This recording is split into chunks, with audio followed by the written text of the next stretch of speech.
नमः संस्कृताय। जयतु संस्कृतं जयतु भारतम्।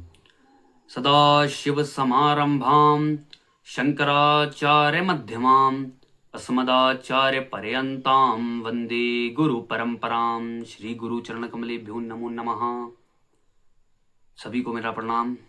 तो आज हम जिस विषय के ऊपर चर्चा करेंगे वो है गीता के प्रथम अध्याय का प्रथम श्लोक।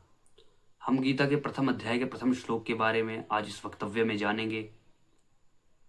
तो सबसे पहले गीता के प्रथम अध्याय का नाम अर्जुन विषाद योग नाम अध्याय है।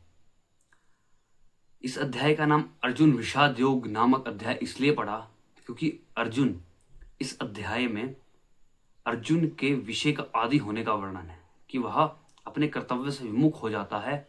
इसलिए इस अध्याय का नाम अर्जुन विषाद योग है। वह अपने सगे संबंधियों को देखकर युद्ध करने से मना कर देता है और अपने रथ पर अपना गांडीव छोड़कर बैठ जाता है। तो सबसे पहले आज हम प्रथम श्लोक की चर्चा करेंगे। तो प्रथम श्लोक में धृतराष्ट्र संजय से पूछते हैं, धर्म क्षेत्रे कुरुक्षेत्रे संवेतायुयुत्सवः मामकः पांडवश्चैव किम कुर्वत संजय। यह श्लोक अनुष्टुप छंद में है और गीता का जो मुख्य छंद है वह अनुष्टुप छंद ही है, क्योंकि अधिकतर श्लोक अनुष्टुप छंद में ही गीता में वर्णित है। तो इस श्लोक में धृतराष्ट्र संजय से पूछते हैं कि हे संजय, धर्म भूमि कुरुक्षेत्र में युद्ध की इच्छा से एकत्रित हुए मेरे और पांडु के पुत्रों ने क्या किया। तो वह ऐसा प्रश्न क्यों करते हैं? क्योंकि जब युद्ध के लिए कौरव और पांडव कुरुक्षेत्र में गए तो उसका परिचय या उसकी जानकारी धृतराष्ट्र को भी थी, परंतु वह ऐसा प्रश्न क्यों करते हैं कि उन्होंने वहां पर क्या किया। तो वह ऐसा प्रश्न इसलिए करते हैं क्योंकि वह धर्म भूमि है, धर्म भूमि कुरुक्षेत्र है, इसलिए वह धर्म भूमि के रूप में भी उसे संबोधित करते हैं।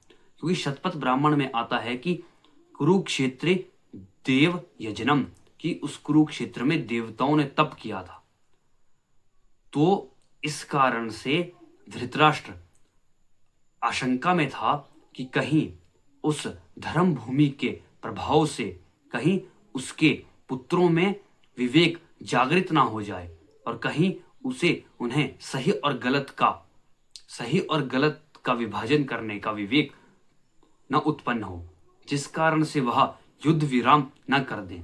तो इस कारण से वह संजय से पूछता है कि धर्म भूमि कुरुक्षेत्र में मेरे और पांडु के पुत्रों ने क्या किया। तो यहां वह मामकः का प्रयोग भी करता है कि मेरे। तो यहां से इस शब्द से हम धृतराष्ट्र की मनोस्थिति का भी आंकलन कर सकते हैं कि वो उसकी मनोस्थिति भिन्न हो गई थी। वह अपने भतीजों को अपने से अलग समझता था, वह उनमें बैर की भावना उत्पन्न हो गई थी। इसी कारण से यह महाभारत का युद्ध हुआ।